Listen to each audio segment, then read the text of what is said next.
तुम पूछ लेना सुबह से, ना यकीन हो तो शाम से, ये दिल धड़कता है बस तेरे ही नाम से। जी हाँ दोस्तों, अपने व्यूअर्स से जिस दिन ना मिलता हूँ उस दिन एकदम दिल जोरों से धड़कने लगता है। तो आज आपसे मिलने के लिए फिर एक बहुत ही इम्पोर्टेंट वीडियो लेकर आए हैं, जिसमें हम लोग बात करने वाले हैं क्लास 12 के इंग्लिश सब्जेक्ट के एक बहुत ही इम्पॉर्टेंट चैप्टर, जिसका नाम है आर्ट टू ऑटोमन। आज इसी चैप्टर के इम्पॉर्टेंट एमसीक्यूज़ को हम लोग हल करेंगे, इसलिए आप कहीं मत जाइएगा हमको छोड़ करके, वीडियो के अंत तक बने रहिएगा। और यदि आपको वीडियो अच्छा लगता है तो लाइक और शेयर ज़रूर कीजिएगा, बहुत ही इम्पॉर्टेंट है आने वाली परीक्षा के दृष्टिकोण से। तो आइए आज के सेशन के पहले सवाल की शुरुआत करते हैं। हमारा जो पहला सवाल है, art to autumn is written by. देखिए यहाँ पे क्या है, आर्ट टू ऑटोमन जो पोएम है वो किनके द्वारा लिखी गई है। बहुत ही इंपॉर्टेंट क्वेश्चन है, बहुत ही शानदार क्वेश्चन है कि आर्ट टू ऑटोमन पोएम किनके द्वारा लिखी गई है। तो ये जो है वह जॉन किट्स के द्वारा लिखी गई है। किनके द्वारा लिखी गई है बाबू? जॉन किट्स के द्वारा। तो राइट आंसर क्या हो जाएगा? ऑप्शन नंबर बी हो जाएगा। जॉन किट्स जो है वह एक क्या है, रोमांटिक पोएट है। क्या है बाबू? रोमांटिक पोएट हैं और ये इंग्लैंड से बिलोंग करते हैं। कहाँ से बिलोंग करते थे?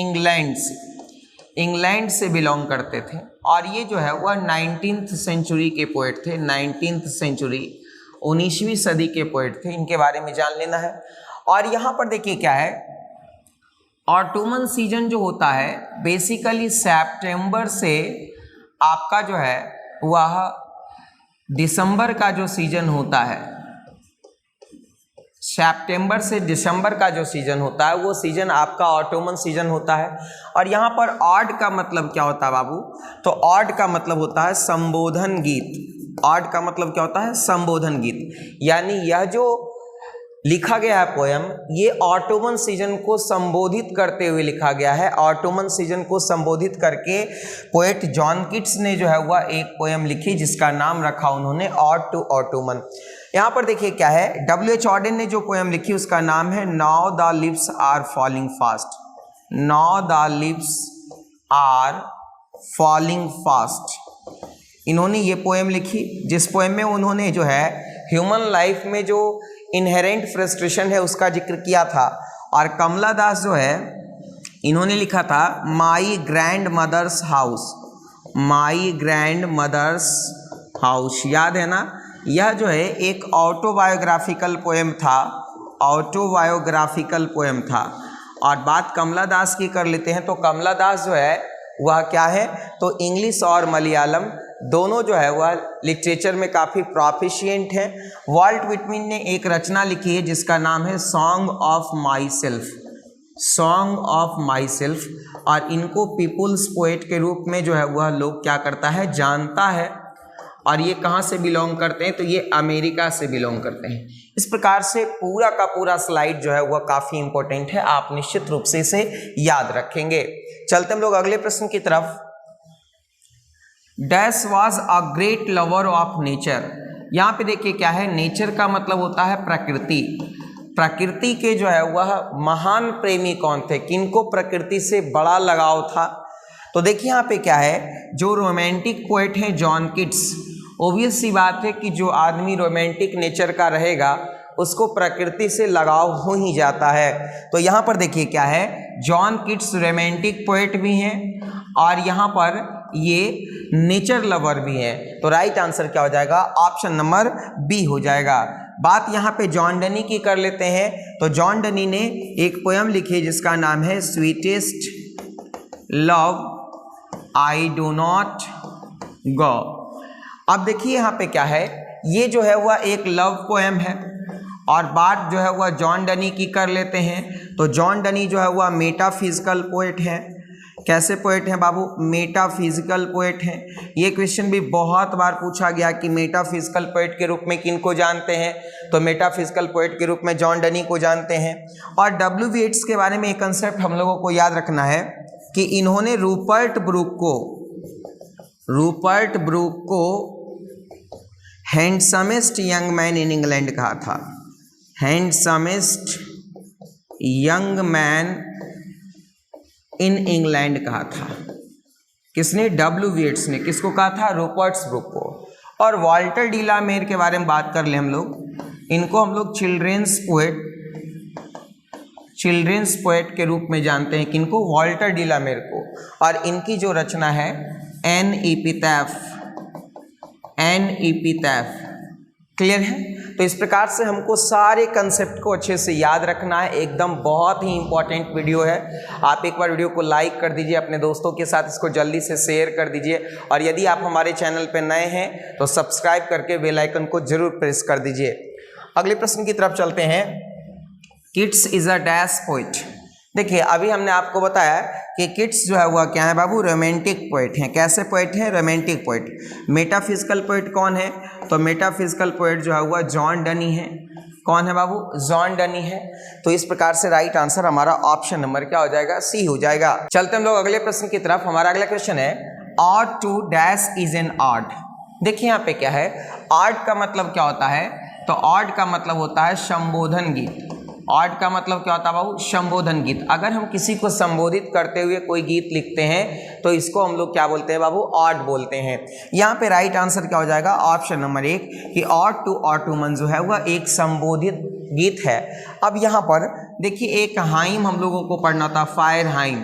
तो फायर हाइम क्या है? एक समूह गान है। एक क्या है? समूह गान है जो धार्मिक तरीके से गाया जाता है, या धार्मिक गान भी इसको कह सकते हो। समूह गान या धार्मिक गान है। जैसे आप देखते होंगे कि जनरली चर्च वगैरह में जो सारे लोग एकत्रित होकर के जो मंत्रोच्चारण करते हैं, जो गान गाते हैं, उसको हम लोग क्या बोलते हैं? हाइम बोलते हैं। एक है आपका इलिगी। इलिगी का मतलब होता है शोक गीत। इलिगी का मतलब क्या होता है बाबू? शोक गीत। जब कभी भी मान लिया जाए कि किसी मौसम के बारे में, किसी व्यक्ति के बारे में, किसी वस्तु के बारे में हम लोग को शोक प्रकट करना हो तो हम लोग इलिगी लिखते हैं। और उसके बाद देखिए सोनेट क्या होता है? सोनेट क्या होता है? तो सोनेट एक 14 लाइन की क्या होती है? 14 लाइन्स की कविता होती है। सोनेट क्या होती है? कविता होती है। और इसको बोलते हैं ना गाथा एक तरह से। तो ये एक प्रकार का क्या होता है? गाथा होता है। अगर किसी की गाथा गानी हो तो हम लोग क्या लिखते हैं? मोस्टली सोनेट लिखते हैं। तो राइट आंसर यहाँ पे क्या हो जाएगा? ऑप्शन नंबर 1 हो जाएगा। अगले प्रश्न की तरफ चलते हैं। Unit is written bye. Unit is written by, ये देखिए क्या है? एक एपिक पोएम है। एनिट क्या है? एपिक पोएम है। और ये कविता रोम के बैकग्राउंड पर लिखी गई है। रोम के बैकग्राउंड पे लिखी गई है।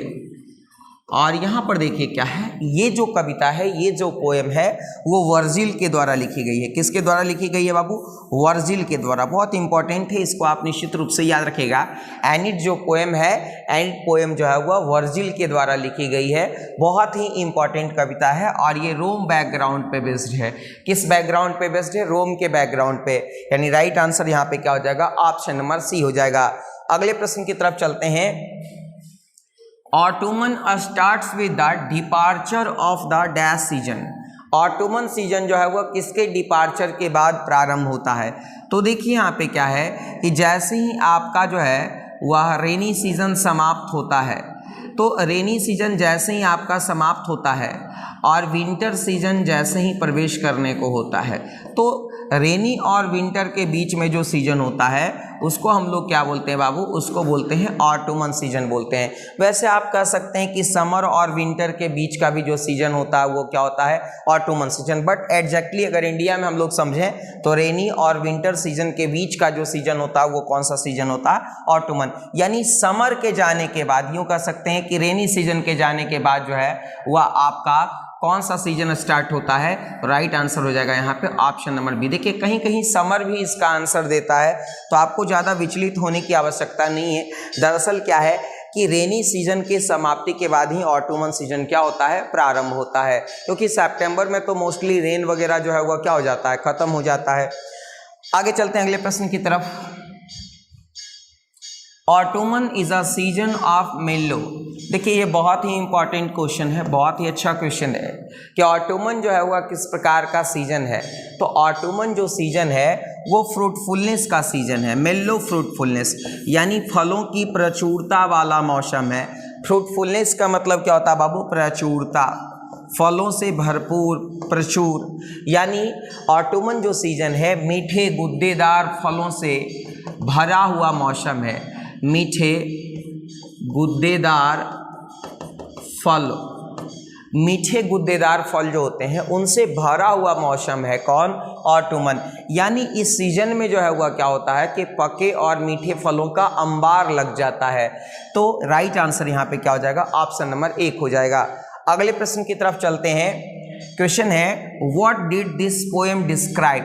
डिस्क्राइब का मतलब होता है वर्णन करना। डिस्क्राइब का मतलब क्या होता है बाबू? वर्णन करना।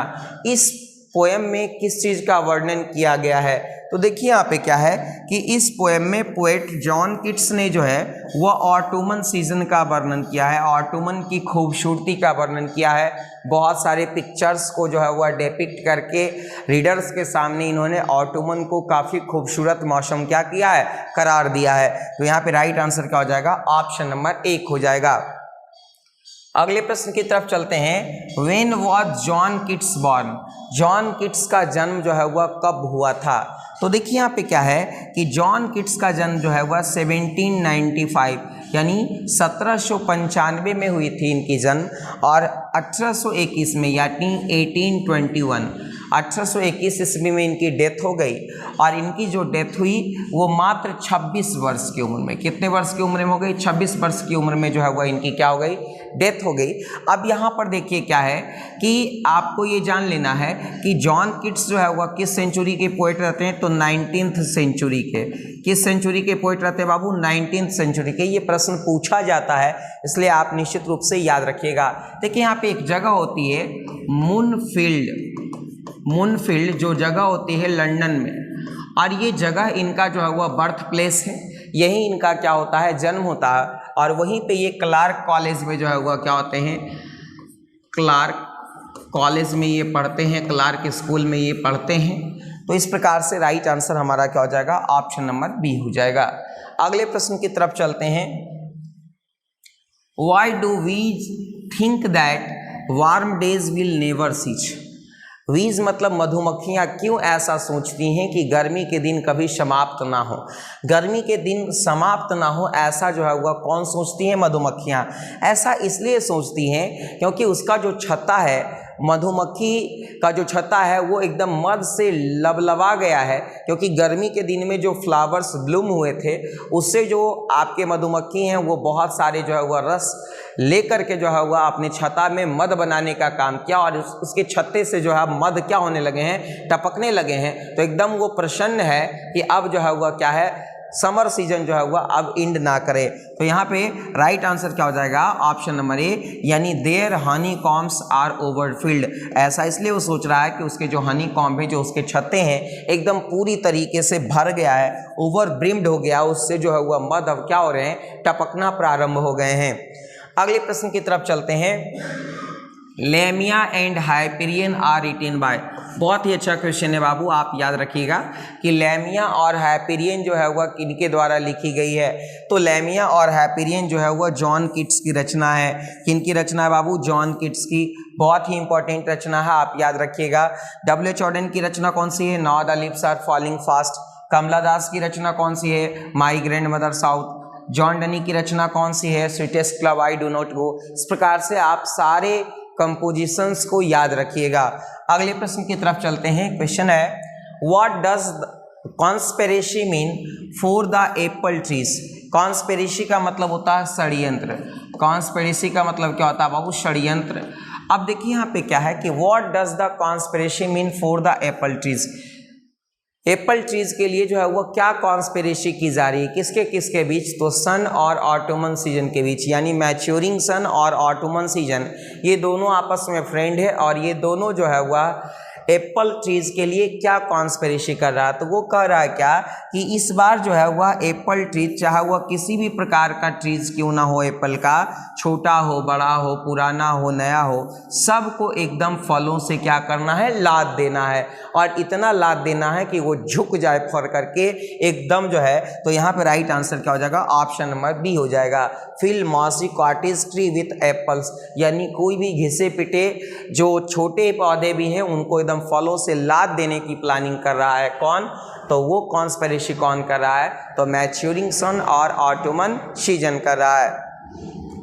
अगले प्रश्न की तरफ चलते हैं। क्वेश्चन है where do the vine run. देखिए यहाँ पे वाइन का मतलब होता है लता। वाइन का मतलब क्या होता है? लता, चाहे वो अंगूर का लता हो या अन्य किसी चीज़ का लता हो। तो लता जो है वह कहाँ रन कर रहा है, कहाँ जो है वह लिपटा हुआ है? तो देखिए लता जो है वह झोपड़ियों से लिपटा हुआ है, जो रहने की जगह है उससे लिपटा हुआ है। तो झोपड़ियाँ, यहाँ पे देखिए राइट आंसर क्या हो जाएगा? Thatch leaves. थैच लीव्स से जो है वह क्या है, वाइन जो है वह लपटे हुए हैं। राइट आंसर क्या हो जाएगा? Option number 1। बहुत ही इंपॉर्टेंट क्वेश्चन है, आप निश्चित रूप से इसे याद रखिएगा। चलते हम लोग अगले प्रश्न की तरफ। हमारा अगला प्रश्न है what are the autumn and maturing sun. ध्यान से देखिएगा, what are the autumn and maturing sun conspiring. Autumn और मैच्योरिंग सन जो है वह क्या कॉन्स्पायर कर रहा है, क्या षड्यंत्र रच रहा है? तो ऑटोमन और मैच्योरिंग सन जो है वह ये कॉन्स्पायर कर रहा है, ये षड्यंत्र रच रहा है कि इस बार जो है वह क्या है, पूरे पृथ्वी को जो है वह उस पे जितने भी क्या बोलते हैं पौधे हैं, सभी पौधों को फलों से एकदम क्या करना है, लाद देना है। तो यहाँ पे राइट आंसर क्या हो जाएगा? Option number 1, fill the earth with fruits. यानी सभी जगह जो है एकदम फलों का अंबार लगा देना है, फल से भर देना है, सारे लताओं को, सारे पेड़ों को फलों से क्या करना है, लाद देना है। अगले प्रश्न की तरफ चलते हैं। Who is the close bosom friend of the maturing sun. Maturing sun का क्लोज विजम फ्रेंड कौन है, नज़दीकी दोस्त कौन है, जिगरी दोस्त कौन है, पकिया दोस्त कौन है? तो कहा जाता है पोइट के द्वारा कि जो ऑटोमन सीजन है, ऑटोमन सीजन जो है वह मैच्योरिंग सन का क्लोज विजम फ्रेंड है, नज़दीकी दोस्त है, पकिया दोस्त है। तो राइट आंसर यहाँ पे क्या हो जाएगा बाबू? ऑप्शन नंबर 1 हो जाएगा। चलते हैं हम लोग अगले प्रश्न की तरफ। हमारा अगला प्रश्न है फेरी क्वीन इज रिटेन बाय। देखिए बहुत ही इंपॉर्टेंट क्वेश्चन है, आप निश्चित रूप से इसे याद रखिएगा कि फेरी क्वीन किनकी रचना है। तो देखिए यहाँ से आपको ये याद रखना, बहुत बार पूछा गया पोएम है, तो यह भी एक पोएम है। फेरी क्वीन भी एक क्या है बाबू? पोएम है। और यह पोएम जो है वह स्पेंसर के द्वारा लिखी गई। किनके द्वारा लिखी गई? स्पेंसर के द्वारा। तो बहुत इंपॉर्टेंट है, आप निश्चित रूप से इसे याद रखिएगा कि फेरी क्वीन जो है वह किनकी रचना है, वह स्पेंसर की रचना है। चलते हैं अगले प्रश्न की तरफ। क्वेश्चन है Endymion ode on indolence ode to nightingale ode on melancholy are written by.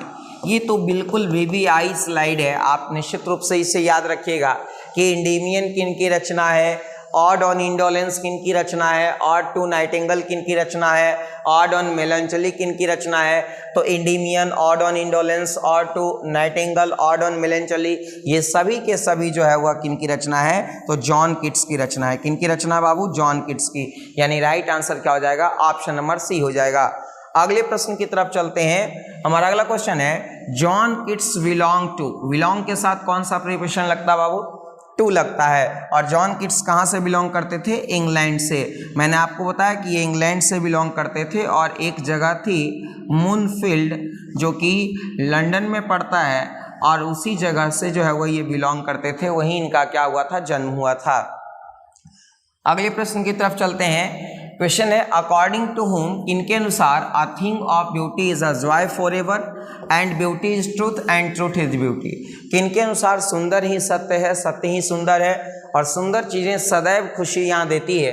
ये बातें किसने कही थी या किनके अनुसार ये बातें कही गई थी? तो ये बातें जॉन कीट्स के द्वारा कही गई थी। तो राइट आंसर क्या हो जाएगा? Option number C।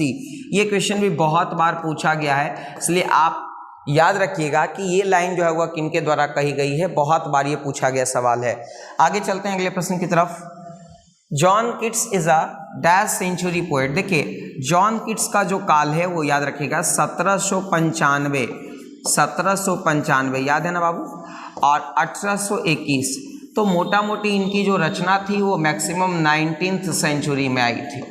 तो ये 19th सेंचुरी के पोएट हैं। तो राइट आंसर यहाँ पे क्या हो जाएगा? ऑप्शन नंबर B कि ये जो है वह 19th सेंचुरी के क्या है? पोएट हैं। अगले प्रश्न की तरफ चलते हैं। Thou watchest the last oozing hours by hours। कहते हैं कि ऑटोमन सीजन जो है वह क्या है कि उस नज़ारे को, जो फलों से जो है वह जूस निकाला जा रहा है, उस नज़ारे को जो है वह घंटों निहारते रहता है। घंटों देखते रहता है। तो ये लाइन जो है वह कहाँ से लिया गया, तो ये लाइन जो है वह ऑट टू ऑटोमन से लिया गया है, यानी राइट आंसर क्या हो जाएगा, ऑप्शन नंबर सी हो जाएगा।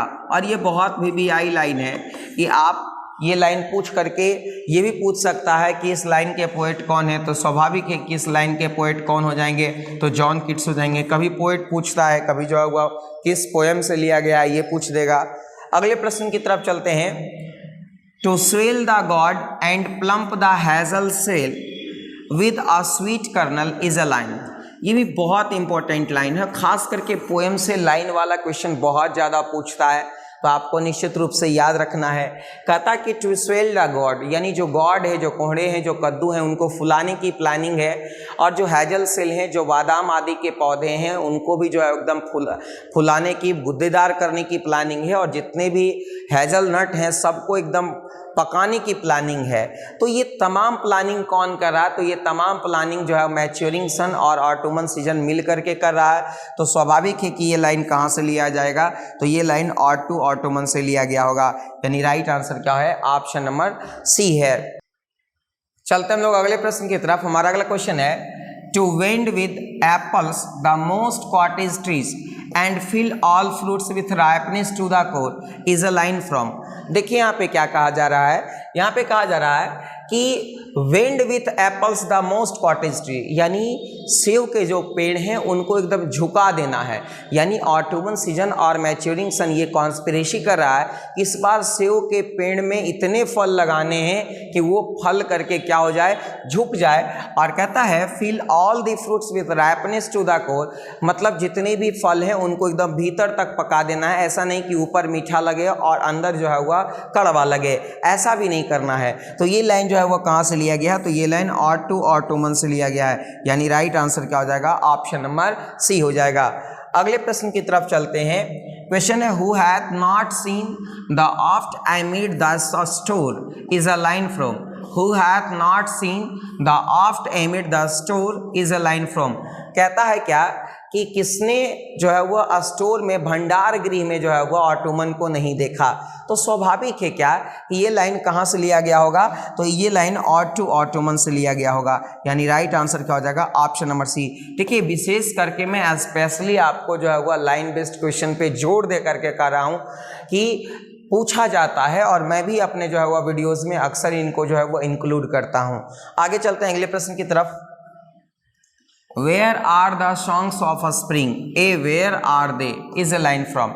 देखिए यहाँ पे जो सॉन्ग है ऑटोमन सीजन का, इस सॉन्ग को लेकर के पोएट जो है वह जॉन किट्स काफ़ी आश्वस्त हैं और चुनौती दे रहे हैं। स्प्रिंग सीजन के सॉन्ग को कह रहे हैं, कहाँ हो तुम, तुम्हारा संगीत कहाँ है, मेरा संगीत तो तुमसे बढ़िया है, मेरे पास खुद का संगीत है ना। इस तरह की बातें पोएट के द्वारा कही जा रही है, जॉन किट्स के द्वारा कही जा रही है। तो स्वाभाविक है कि ये बात कहाँ कही गई होगी, तो ऑट टू ऑटोमन पोएम में, यानी राइट आंसर क्या हो जाएगा, ऑप्शन नंबर सी हो जाएगा। अगले प्रश्न की तरफ चलते हैं। क्वेश्चन है, the red breast whistles from a garden croft and gathering swallows twitter in the sky is a line from. बहुत इंपॉर्टेंट लाइन है, यहाँ पे निश्चित रूप से याद रखिएगा कि जो रेड ब्रेस्ट है, जो रॉबिन आपका जो पक्षी है, ये पक्षी गार्डन क्राफ्ट में जो है वह बैठ करके जो है वह आवाज़ लगा रही है, विशिल मार रही है। और जो आपके तीतर हैं, जो सैलोज हैं, वो आसमान में गैदर होकर के ट्वीट कर रहे हैं। तो यहाँ पर देखिए क्या है, ये लाइन जो है वह कहाँ से लिया गया है, तो ये लाइन ऑट टू ऑटोमन से लिया गया है, क्योंकि ये सब नज़ारा, ये सब जो खूबसूरती है कि रॉबिन आपका जो है वह गार्डन क्राफ्ट से जो है विसल करे, और जो आपके सैलोज वगैरह हैं, जो तीतर वगैरह हैं, वो आसमान में गैदर होकर के जो है वह ट्वीट करें। ये तमाम खूबसूरती जो है वो ऑटोमन सीजन में आपको देखने को मिलती है।